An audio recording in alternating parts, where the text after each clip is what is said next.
Hello friends, नमस्कार। एक बार फिर स्वागत है आपका हमारे YouTube channel GS exam solution में। दोस्तों, आज के इस वीडियो में सामान्य विज्ञान में जीव विज्ञान से संबंधित वस्तुनिष्ठ प्रश्नों अर्थात क्विज को देखेंगे। ये सारे प्रश्न बहुविकल्पी होंगे और यह जो सभी प्रश्न लिया गया है दोस्तों, सिलेक्टेड और इम्पोर्टेंट है आपके एग्ज़ाम के लिए। तो आप यूपी SSC पेट की तैयारी कर रहे हों या यूपी PCL की तैयारी कर रहे हों या आप तैयारी कर रहे हैं रेलवे की, इन सब के लिए एग्ज़ाम के लिए आपको यह वीडियो बहुत ही उपयोगी होने वाली है। तो दोस्तों, देर न करते हुए अपने टॉपिक पे आएंगे और सबसे पहले प्रश्नों को सॉल्व करेंगे। तो चलिए प्रश्नों को सॉल्व करते हैं। सबसे पहला क्वेश्चन है दोस्तों आपके सामने कि जीवन की मूलभूत इकाई क्या है। ये बायोलॉजी से संबंधित प्रश्न है दोस्तों। तो जीवन की मूलभूत इकाई क्या है? दिया हुआ ऑप्शन ए है कोशिका, बी है अंग, सी है उत्तक और डी है नासिक। तो दोस्तों, जीवन की जो मूलभूत इकाई होती है वह कोशिका होती है। अब बात करेंगे कोशिका की, तो कोशिका खोज रॉबर्ट हुक ने किया था। रॉबर्ट हुक ने कोशिका की खोज किया था। ये भी एक नंबर के प्रश्न में आ जाएगा आपका। आगे हो सकता है क्वेश्चन दिया होगा। तो जीवन की मूलभूत इकाई होती है कोशिका। कोशिका से ही मिल के जीव जंतुओं का निर्माण होता है। इतना आप याद रखिएगा। चलिए, दूसरे नंबर का प्रश्न है कोशिका के अध्ययन को क्या कहते हैं, यानी कोशिका विज्ञान का अध्ययन जो करता है उसको क्या कहते हैं। दिए हुआ ऑप्शन ए है कॉस्मोलॉजी, साइटोलॉजी, आनुकोलॉजी, मेट्रोलॉजी।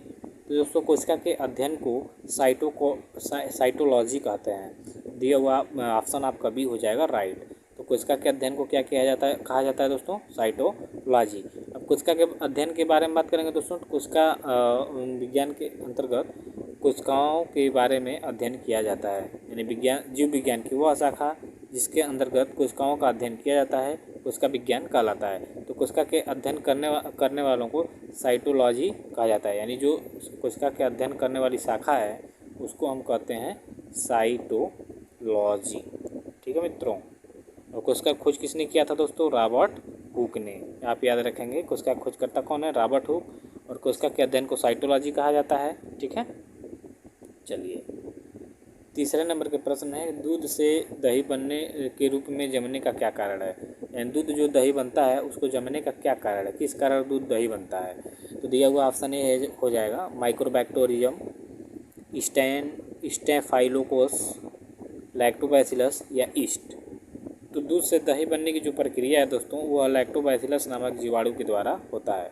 तो यह एक जीवाणु का नाम है लैक्टोबैसिलस। इसके कारण क्या होता है, दूध से दही जमता है। ठीक है दोस्तों। चलिए, वेरी इंपॉर्टेंट क्वेश्चन है सभी, और सभी प्रश्न सिलेक्टेड इंपॉर्टेंट है। इबोला क्या है? दिए हुए ऑप्शन ए है वायरस है, बैक्टीरिया है, प्रोटोजोआ है या कवक है। तो इबोला की बात करेंगे दोस्तों, तो इबोला एक वायरस है। तो दिया हुआ विकल्प हो जाएगा ये आपका सही। इबोला क्या है? वायरस है। 5 नंबर का प्रश्न देखिए, पेनिसिलिन का आविष्कार किसने किया था। दिया हुआ ऑप्शन ए है रॉबर्ट हुक, बी है अलेक्जेंडर फ्लेमिंग, सी है स्वान और डी है Karl Landsteiner. Robert Hooke तो कोशिका की खोज किए थे, ये होंगे नहीं। अलेक्जेंडर फ्लेमिंग जो है यह पेनिसिलिन के खोजकर्ता हैं। तो दिया हुआ विकल्प क्या हो जाएगा आपका? सही हो जाएगा। चलिए, नेक्स्ट क्वेश्चन है दोस्तों, टमाटर में लाल रंग किसके कारण होता है, यानी जो आपका टमाटर होता है यह लाल रंग किसके कारण होता है टमाटर का। ठीक। तो दिया हुआ ऑप्शन ए है लाइकोपिन के कारण, टैनिन के कारण, कैरोटीन के कारण या कैप्सिन के कारण।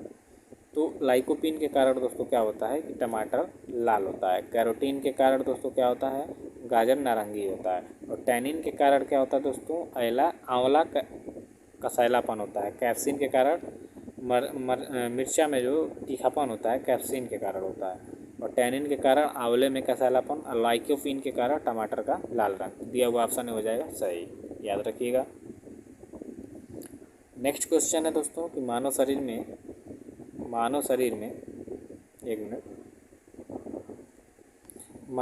में सबसे बड़ी हड्डी कौन सी होती है। दिया हुआ ऑप्शन ए हो जाएगा कान, बी है जांघ, सी है मेरुदंड और डी है भुजा।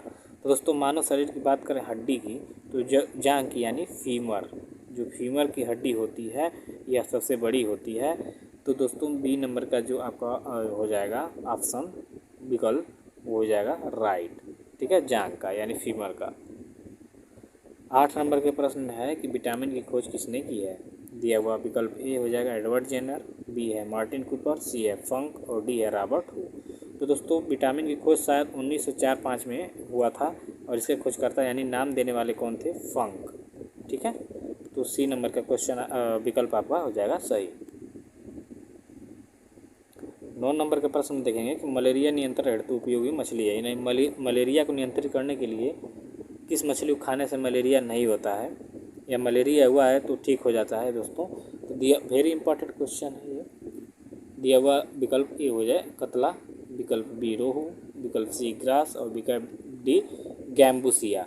तो डी विकल्प आपका सही हो जाएगा। गैम्बूसिया मछली जो होती है इसको खाने से मलेरिया नियंत्रण होता है। ठीक, चलिए नेक्स्ट देखेंगे 10 नंबर के प्रश्न में कि मानव शरीर में कुल कितनी हड्डियां होती हैं।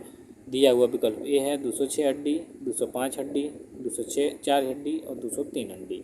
तो दोस्तों मानव शरीर में 206 हड्डी होती है, तो दिया हुआ विकल्प ए होगा सही। वही बच्चों की बात करें तो 306 हड्डियां बच्चों में होती है। 306 हड्डी बच्चों में होती है और 206 हड्डी होती है मनुष्यों में, वयस्क व्यक्तियों में। अब यहाँ बात होगी दोस्तों कि क्यों बच्चे तो छोटे हैं उनकी हड्डियाँ क्यों ज़्यादा होती हैं। तो दोस्तों उनकी छोटे होते हैं लेकिन बहुत उनका जो शरीर होता है बहुत छोटी छोटी हड्डियों से मिलकर बनता है, लेकिन जैसे जैसे बड़े होते हैं उनकी हड्डियाँ एक दूसरे से आपस में जुड़ जाती हैं। तो लगभग ऐसे 100 हड्डियाँ आपस में जुड़ जाती हैं। तो जब वो वयस्क होते हैं तो उनकी हड्डियाँ क्या होती हैं? कम होती जाती हैं, जुड़ती जाती हैं तो हड्डियाँ कम होती जाती हैं। इसलिए मानव शरीर की यानी वयस्क व्यक्तियों की बात करें तो 206 हड्डी होती है, लेकिन वही बच्चों की बात करें तो उनके अंदर 306 हड्डियाँ पाई जाती हैं। तो दिया हुआ विकल्प होगा सही। 11 नंबर के प्रश्न में है कि मनुष्य के शरीर में जल की मात्रा कितनी होती है। दिया हुआ विकल्प ए है 15 से 80%, बी है 65 से 80%, सी है 25 से 30% या डी है 90%। तो दोस्तों मनुष्य के शरीर में जल की मात्रा देखा जाए तो बी नंबर का जो ऑप्शन है आपका 65 से 80% ये हो जाएगा सही। 12 नंबर के प्रश्न को देखिए, यूनिवर्सल डोनर ब्लड ग्रुप कौन है। दिया हुआ विकल्प ए है ए, विकल्प बी है बी, विकल्प सी है ए बी और विकल्प डी है ओ। तो दोस्तों यूनिवर्सल डोनर जो होता है आपका वो होता है यह सभी को ओ पॉजिटिव, ठीक, यह सभी को ब्लड डोनेट कर सकता है, लेकिन इसको सिर्फ ओ पॉजिटिव वाले ही लोग ब्लड दे सकते हैं, बाकी किसी ग्रुप के लोग इसको ब्लड नहीं दे सकते। तो ये डोनर वाला है, सबको ब्लड देने वाला है। तो ओ पॉजिटिव वाले जो लोग होते हैं वह सभी, चाहे ये ब्लड ग्रुप हो, चाहे बी ब्लड ग्रुप हो, चाहे ए बी ब्लड ग्रुप हो, इन तीनों को ये ब्लड दे सकते हैं, लेकिन इन तीनों का ब्लड ले नहीं सकते, बस ओ पॉजिटिव का ले सकते हैं। वहीं ए बी की बात करें तो यह सबका ब्लड ले सकता है लेकिन किसी को दे नहीं सकता है। ठीक, ए बी सभी से ब्लड ले सकता है लेकिन किसी को दे नहीं सकता है, बस ए बी वाले को देगा। ये हो जाएगा आपका डी। 13 नंबर के प्रश्न में है कि शरीर का तापक्रम कहाँ नियंत्रित होता है। दिया हुआ विकल्प ए है पिट्यूटरी ग्रंथि, बी है सेरिब्लम्स, सी है स्पाइनल कॉर्ड और डी है हाइपोथैलेमस। तो दोस्तों शरीर का जो तापक्रम होता है वह हाइपोथैलेमस में क्या होता है? नियंत्रित होता है। तो इसलिए दिया हुआ विकल्प आपका डी हो जाएगा सही। हाइपोथैलेमस में शरीर का तापक्रम क्या होता है? नियंत्रित होता है। ठीक है दोस्तों, चलिए 14 नंबर का प्रश्न देखेंगे, शरीर की सबसे बड़ी ग्रंथि कौन है। अब यहाँ हड्डी की बात नहीं हो रही, हड्डी की बात करेंगे तो फीमर यानी जांघ की।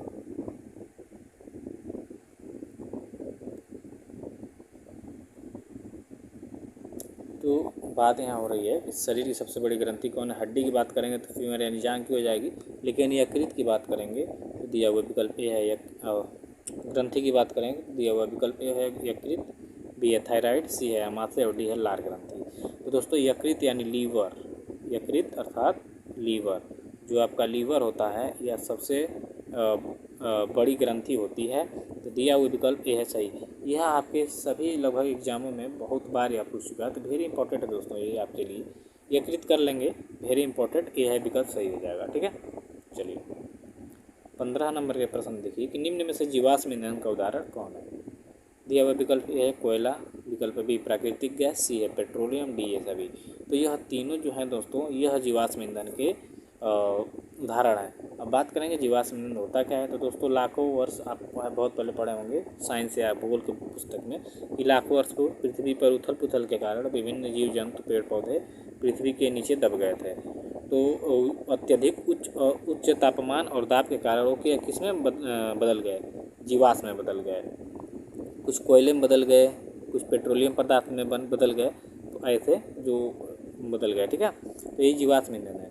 तो आपका ये कोयला भी जीवाश्म ईंधन है, प्राकृतिक गैस भी और पेट्रोलियम भी, ये तीनों क्या है, जीवाश्म ईंधन है। तो डी हो जाएगा सही आपका। 16 नंबर के प्रश्न को देखेंगे। गोल्डन चावल किसका प्रचुरतम स्रोत है? विटामिन ए का, विटामिन बी का, विटामिन B12 का या विटामिन के का?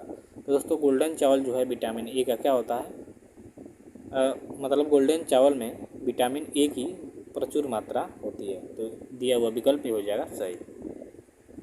17 नंबर के प्रश्न को देखिए कि रतौंधी किस विटामिन की कमी के कारण होता है?